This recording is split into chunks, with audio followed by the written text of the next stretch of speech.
बिस्मिल्लाहिर्रहमानिर्रहीम। प्रोग्राम बोलो के साथ मैं हूं शाहिद रिंद। नाजरीन, आज हम आइन की गोल्डन जुबली मना रहे हैं। आज के दिन अगर कोई और मुल्क होता तो वहां पर इस बात पर फख्र महसूस किया जा रहा होता कि इन 50 सालों में हमने एक मौके पर भी आइन से इनहराफ नहीं किया। लेकिन आज जब हम आइन की गोल्डन जुबली मना रहे हैं तो उस वक्त आइन साज इदारा और आइन की तशरीह करने वाला इदारा बज़ाहिर शाराए दस्तूर पर हमें आमने सामने नजर आते हैं। ऐसी सूरत हाल क्यों पैदा हुई, क्या इसकी वजूहात हैं, इस पर बात करेंगे। और सबसे बड़ी बात यह है कि आज के दिन, आइन की गोल्डन जुबली के दिन, एक अहम तकरीब कौमी असम्बली के जिसे कहते हैं बिल्डिंग में हुई। इस बिल्डिंग में सियासत की मफाहमत के बादशाह आसिफ अली जरदारी ने आइन की गोल्डन जुबली के दिन क्या तजवीज़ दी वज़ीर आज़म को और क्या मशवरा दिया, सुनिए। We can request the Prime Minister for a dialogue with the opposition, with anybody he wants to, but they have to come to him.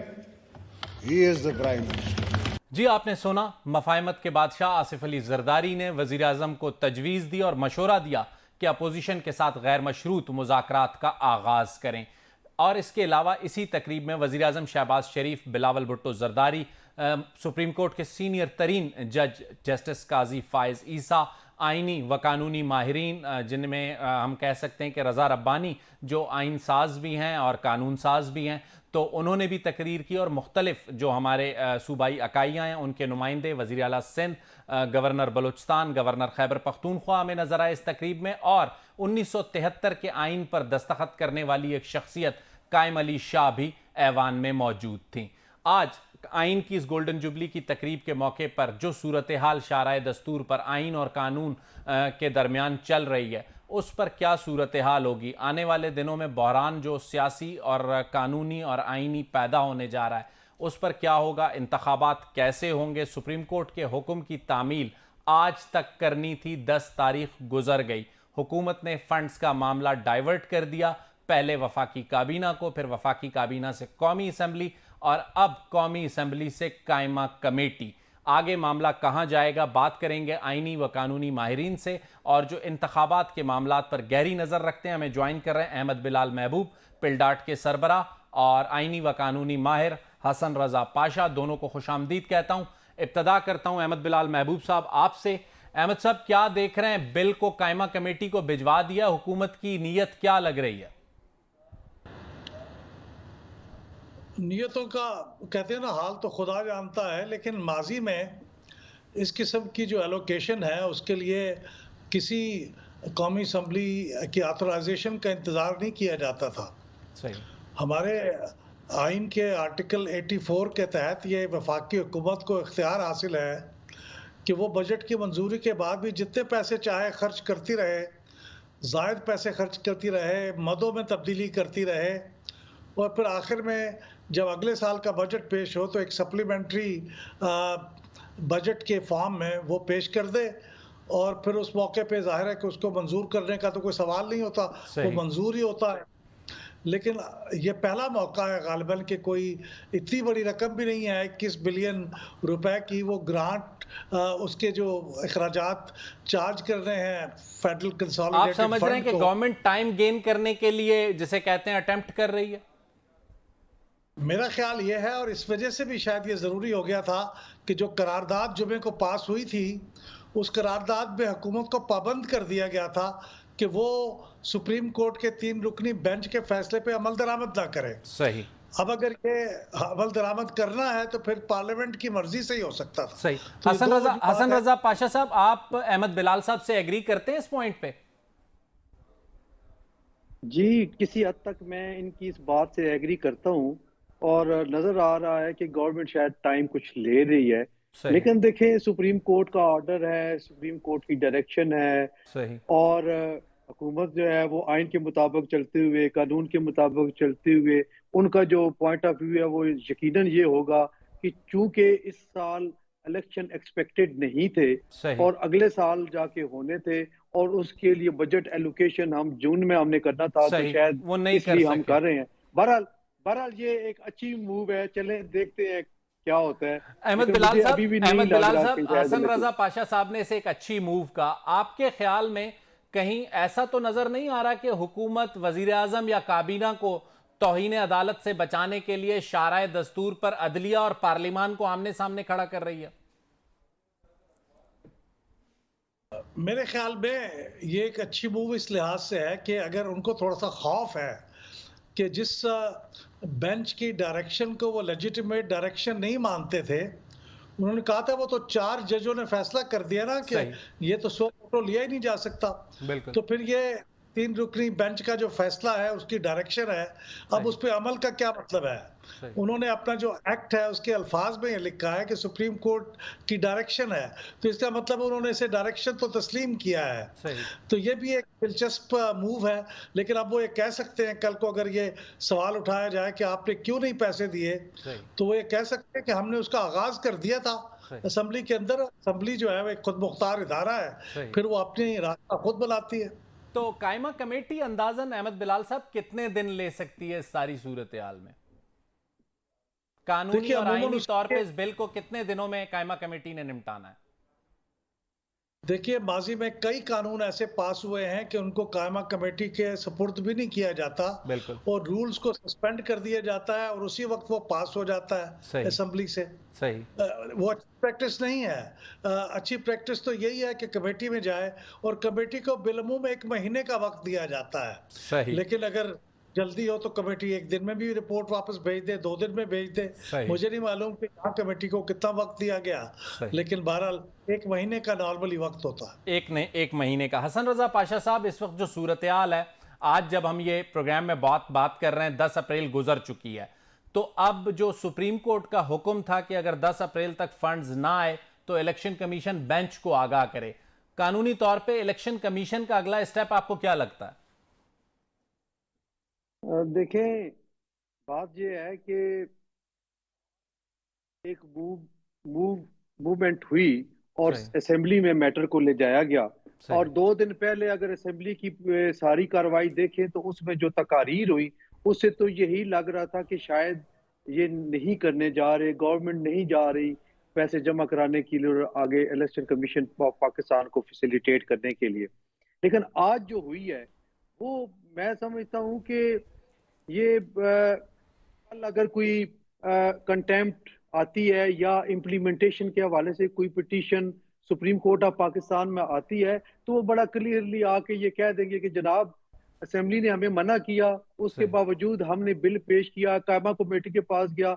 अब अगर उस पे देखे कायमा कमेटी के पास जाएगा, उसमें तरमीम आएंगी, ये तो सारा प्रोसेस तो ये करना पड़ेगा जो जिसकी तरफ वो लेके जा रहे हैं। साहब, आपने जो बात की प्रोसेस में गवर्नमेंट उलझाने की कोशिश करेगी अदालत को, इलेक्शन कमीशन को, आसिफ अली जरदारी साहब ने आज जो तजवीज दी आइन की गोल्डन जुबली की तकरीब में, इस तजवीज को क्या देखते हैं? प्राइम मिनिस्टर और आसिफ अली जरदारी ने कुछ मामला पहले तय करके तजवीज फ्लोट की है, या out of the box Zardari साहब ने एक और जिसे कहते हैं अटेम्प्ट किया है शहबाज शरीफ की तरफ इस सारी सूरत हाल को समेटने के लिए? मैं ये अर्ज कर रहा हूँ कि पीपल्स पार्टी की सेंट्रल एग्जीक्यूटिव कमेटी का इजलास हुआ था, उसमें भी यही बात की गई कि मुज़ाकरात की तरफ जाना चाहिए।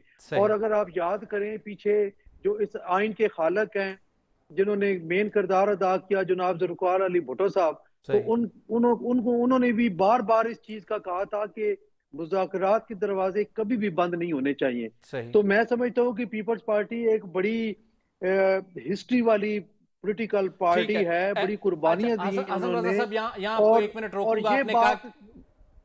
आपने कहा कि पीपल्स पार्टी ये रोल प्ले कर सकती है। अहमद बिलाल महबूब साहब, आपके सामने जो सूरत हाल है, आसिफ अली जरदारी साहब की जो तजवीज़ है, लेकिन एक चीज़ जो मैंने अदालती प्रोसीडिंग्स के दौरान देखी या फैसले पढ़ने की कोशिश की, जितने भी जज 9 रुकनी बेंच उठा लें, 7 रुकनी उठा लें, 5 रुकनी उठा लें, 3 रुकनी उठा लें, किसी एक जज ने भी कहीं पर अपने वर्डिक्ट में 90 डेज को क्रॉस करने का नहीं लिखा।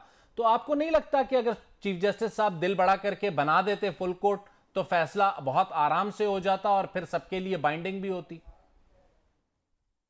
बिल्कुल, बहुत से लोग ये कह रहे थे।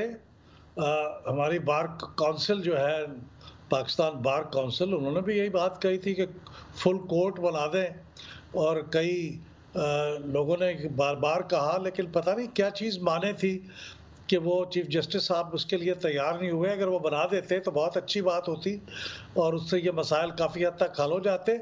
और जो 2-3 चीज़ें लोगों के ज़हनों में फंसी हुई हैं, जैसे वो आर्टिकल 63 ए का भी मामला, उसका भी रिव्यू रुका हुआ है और उसी से क्राइसिस का आगाज़ हुआ था, तो उस पर भी बात हो जाती। और मंसूर अली शाह साहब ने और अतर मिनल्ला साहब ने जो जिक्र किया था कि ये जो सूबाई असम्बलियाँ डिसॉल्व हुई की हैं, गई। उसकी रेजोल्यूशन के बारे में भी सवाल उठाए थे, तो वो भी यहाँ हो जाते फुल कोर्ट में।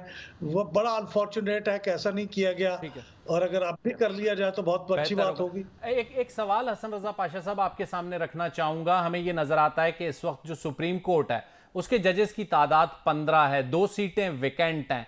ऐसा एक तासुर दिया जा रहा है कि इन 2 जो जजेस की तकर्रुरी का मामला इल्तवा का शिकार है, वो भी जो हालिया में जुडिशरी के अंदर जो तकसीम है वो नजर आती है, और उसके अलावा हुकूमत और अदलिया के दरमियान जो एक खिंचाव है उसके नतीजे में यह तात्तुल का शिकार है। बैसियत आईनी और कानूनी माहिर, आप इससे एग्री करते हैं या डिसएग्री करते हैं?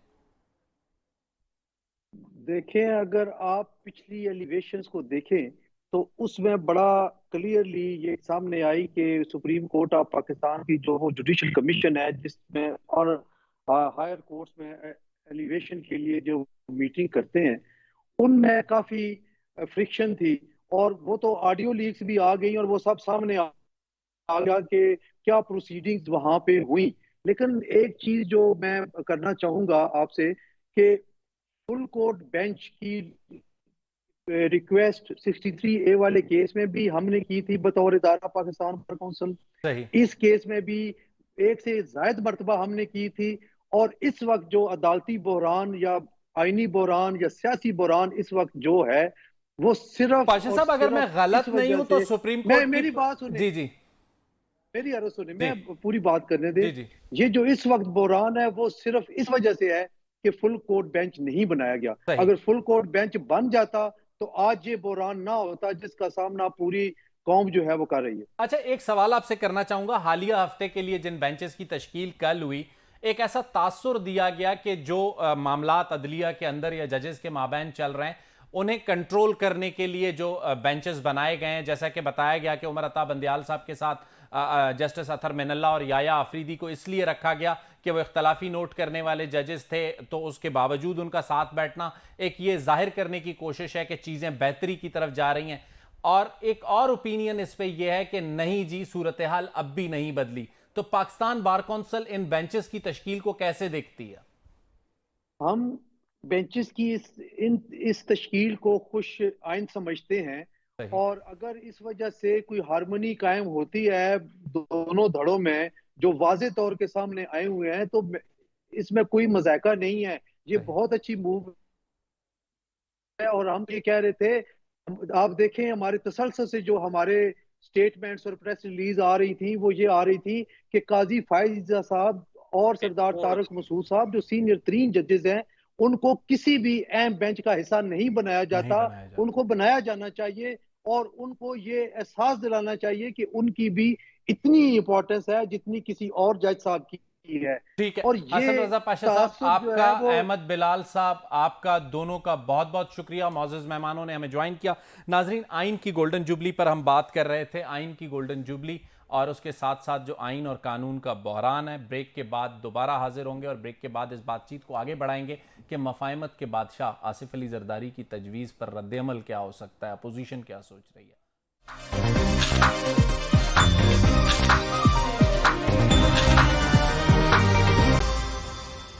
वेलकम बैक नाजरीन। ब्रेक के बाद एक बार फिर आपके सामने हैं। आसिफ अली जरदारी साहब ने आइन की गोल्डन जुबली के मौके पर वजीर आजम को न सिर्फ तजवीज़ बल्कि मशवरा भी दे दिया है, और मशवरा दिया है कि मुज़ाकरात का आगाज़ करें अपोजिशन के साथ। अपोजिशन क्या तैयार है मुज़ाकरात के लिए? बात करते हैं। पाकिस्तान तहरीक इंसाफ के रहनुमा अमजद अली खान न्याजी हमारे साथ मौजूद हैं। अमजद साहब, आपको प्रोग्राम में खुशामदीद कहता हूँ। थैंक यू रिन भाई। अमजद साहब, क्या देख रहे हैं? मफाहमत के बादशाह ने आज आप लोगों के लिए एक बड़ा, जिसे कहते हैं सालिस का किरदार अदा करने की कोशिश की है और मियां साहब को तजवीज़ दी है कि मुज़ाकरात का आगाज करें, तो आप लोग तैयार हैं? आपने मसालत का बादशाह कहा तो मफाहमत का।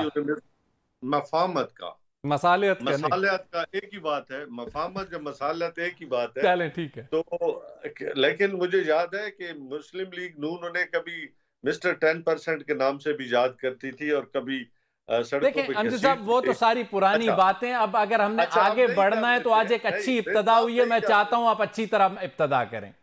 अच्छा चलो नहीं कर लेते। नहीं, ये है कि पिछले 11 माह से जिस तरीके के साथ इन्होंने कौम को ट्रक की बत्ती के पीछे लगाने की कोशिश की कि जी मजाकरात के नाम पे, लेकिन ये बेसिकली मजाकरात नहीं करना चाहते, सही।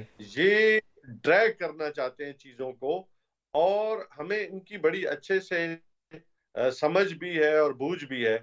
हालांकि अगर इनकी नीयत भी और इनका अमल सीधा होता या ठीक होता तो हम कह सकते थे कि जी ये मफाहमत हो, मसालियत हो, या एक ट्रांसपेरेंट इलेक्शन की तरफ जानना चाहते हैं गवर्नमेंट या जितने भी ये पीडीएम के इत्तेहादी लोग हैं।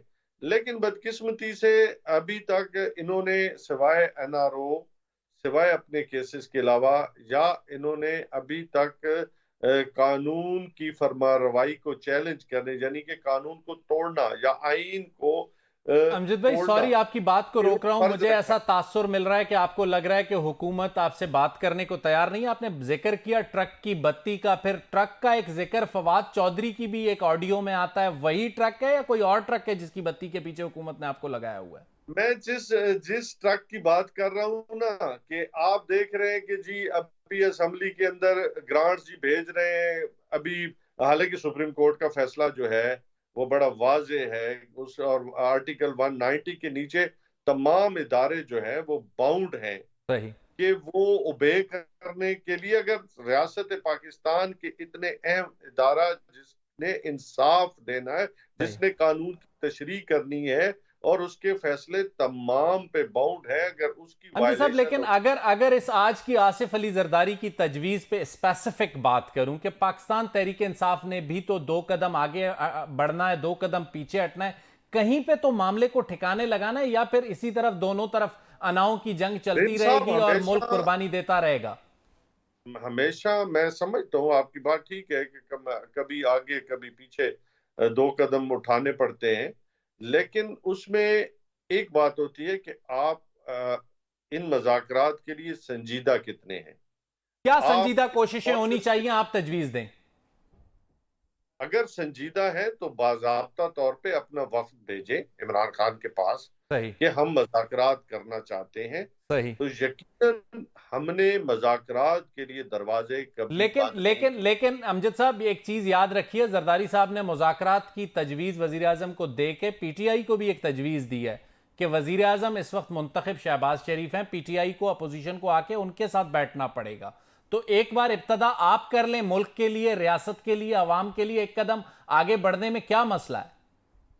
सुप्रीम कोर्ट ने भी यह तजवीज दी थी।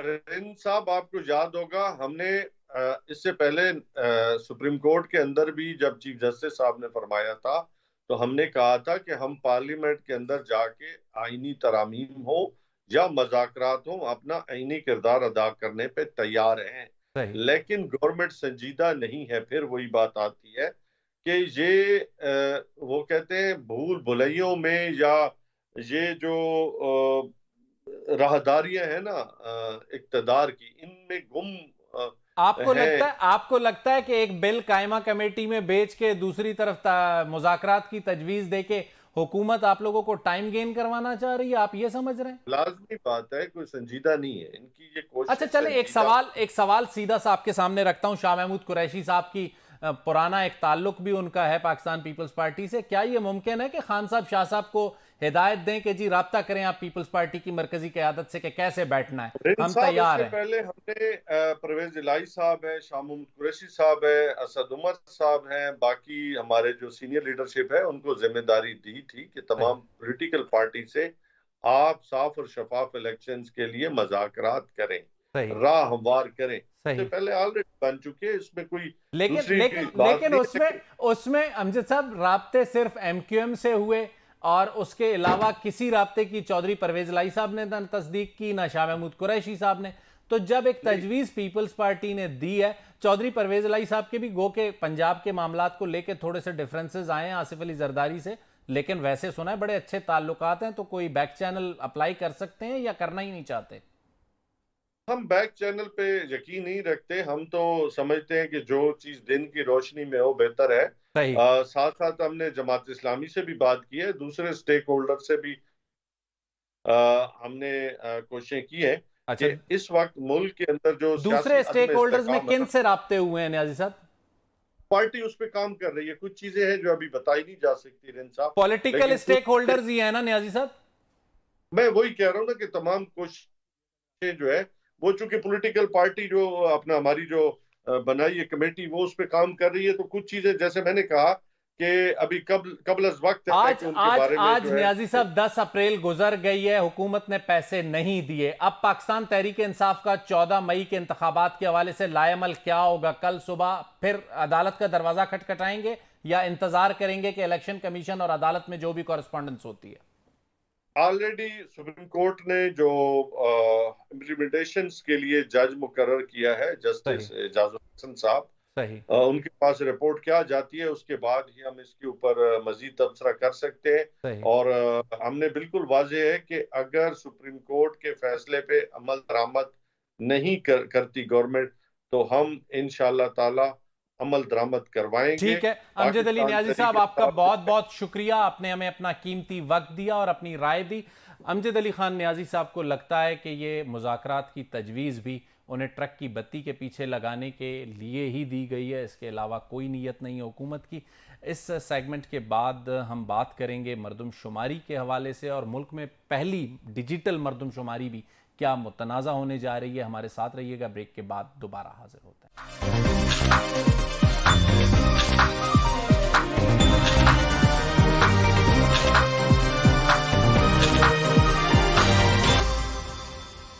वेलकम बैक नाजरीन। आखिरी और सबसे बड़ी स्टोरी मरदमशुमारी के हवाले से बात करेंगे। इससे पहले हमेशा हर दौर में हमने ये देखा है कि मरदमशुमारी पर किसी न किसी सियासी फरीक या किसी सियासी जमात या किसी सूबाई इकाई को एतराज़ रहा। इन एतराज़ात को दूर करने के लिए गुज़िश्ता हुकूमत ने यह फैसला किया कि अब खाना शुमारी और मरदमशुमारी डिजिटलाइज होगी। लेकिन इस डिजिटल मरदमशुमारी में एक बार फिर हमें यह देखने में आ रहा है कि पाकिस्तान के सबसे बड़े माशी हब कराची में एक बार फिर MQM को तहफ़्फ़ुज़ात हैं इस डिजिटल मरदमशुमारी पर भी। ये तहफ़्फ़ुज़ात क्या हैं, इस सिलसिले में बात करेंगे MQM की क़यादत से। हमारे साथ मौजूद हैं सीनियर रहनुमा मुस्तफ़ा कमाल। मुस्तफ़ा कमाल साहब से बात करेंगे। मुस्तफ़ा साहब, आपको खुशामदीद कहता हूँ प्रोग्राम में। शुक्रिया जी, बहुत। मुस्तफ़ा भाई, सबसे पहले ये बताइएगा कि डिजिटल मरदमशुमारी पर भी एतराज़ात, वजूहात क्या हैं? देखिए, जो मरदमशुमारी का ये जो डिपार्टमेंट है federal government, bureau of statistics, इसने नीचे ग्राउंड पे काम करने के लिए पैसे फराहम कर दिए सूबाई हुकूमत को, और जो स्टाफ है सारा वो सारा सूबाई हुकूमत का है, सिंध में, और जिसमें कमिश्नर्स इन्वॉल्व हैं, जिसमें रेवेन्यू डिपार्टमेंट के लोग इन्वॉल्व हैं, जिसमें एजुकेशन के लोग इन्वॉल्व हैं, जो कि प्रोविंशियल गवर्नमेंट के एम्प्लॉयज हैं। जब इन एम्प्लॉयज को ये काम दिया गया है तो हमारे पास, हम किसी पर इल्जाम नहीं लगा रहे, हम सिर्फ हकाइक बयान कर रहे हैं आपके सामने। सही। इन्होंने क्या किया कि जब ये गए हैं इलाकों में, तो एक तो जो कराची के घराने जो काउंट किए गए, वो 29 लाख घराने काउंट किए गए। सिर्फ के इलेक्ट्रिक का जो के मीटर्स की जो लिस्ट है, वो 34 लाख घराने तो वो हैं जिसपे के इलेक्ट्रिक का मीटर लगा हुआ है। ठीक है, ब्यूरो ऑफ स्टैटिस्टिक्स सेंसस का डिपार्टमेंट जो 29 लाख घराने, तो आप इमेजिन करें कि 5 लाख घराने तो स्ट्रेट फॉरवर्ड सिर्फ के इलेक्ट्रिक के मीटर के हवाले से कम हो गए। अच्छा, आपको पता है कि के इलेक्ट्रिक का मीटर सारे घरों में नहीं, कराची में तकरीबन 25% जो है वो यहाँ पर कुंडा चल रहा है, गैर कानूनी लोग बिजली इस्तेमाल करते हैं। तो तकरीबन 45 लाख के करीब जो है वो घराने हैं यहाँ पर, उसको 29 लाख गिना गया। नंबर 1। नंबर 2, ये पूरे पाकिस्तान में एक घर में फर्द की तादाद जो है आ रही है एवरेज 5.8, यानी कि 6 फर्द पर हाउस। कराची में ये आ रही है तादाद, इससे ज्यादा होनी चाहिए, पूरे अर्बन सेंटर में ज्यादा होती है तादाद, यहाँ पर ये तादाद आ रही है 4.5। सही। पूरे पाकिस्तान से सबसे कम है। दूसरी बात ये कि ब्यूरो ऑफ स्टैटिस्टिक्स ने अपनी 2 दिन पहले की मीटिंग में खुद ये बताया है कि पूरे पाकिस्तान में 40,000 हाई राइजेस हैं जहां पर काउंटिंग ठीक नहीं हुई है, लोग नहीं गए हैं, दूसरे तीसरे फ्लोर से ऊपर नहीं गए। अगर वहां पर 10-10 मंजिला इमारतें हैं तो फर्स्ट फ्लोर पे, सेकंड फ्लोर पे गए, उसके बाद नहीं गए। कराची में वो उन 40,000 में 32,000 इमारतें जो है कराची की हैं। तो इमेजिन करें कि मुस्तफा कमाल, जो एदादोशुमार आप बता रहे हैं, हमें तो ये लग रहा है कि जो पिछली मरदमशुमारी थी, कहीं कराची की आबादी उससे भी कम तो होने नहीं जा रही। जी, अगर यही हाल रहा और यही नंबर्स रहे सारे, तो डेफिनेटली जो है वो कराची की आबादी पिछले मरदमशुमारी से भी कम आ जाएगी। इसको यकीनन हम नहीं मानेंगे और हम ना मान रहे हैं।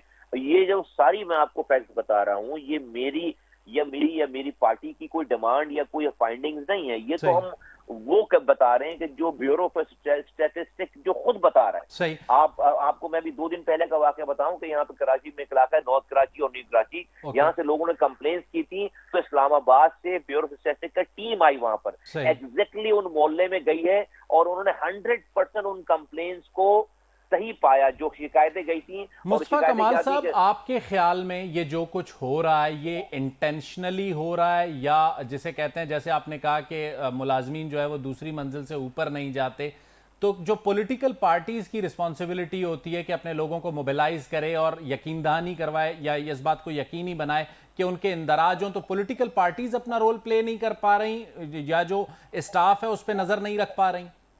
नहीं, देखिए, पॉलिटिकल पार्टीज का तो एक तो ये कि इसके ऊपर ऑब्लिगेशन नहीं है और इसमें अगर, लेकिन इसके बावजूद हमने तो पूरी, अगर पाकिस्तान में किसी ने सेंसस के हवाले से कोई मुहिम चला रखी है तो आपको पता है कि वो MQM ने चला रखी है और हमने पिछले 15 दिनों से हमारा हैशटैग चल रहा है मरदमशुमारी हमारी लैंडलाइन, जिसमें हम अवेयरनेस दे रहे हैं। कमाल साहब, जरा इस बात को आगे बढ़ाते हैं। क्या इस मरदमशुमारी के नतीजे में जो भी एदादोशुमार आए, आने से पहले MQM हुकूमत से नाराज हो सकती है या आने के बाद का इंतजार करेगी MQM?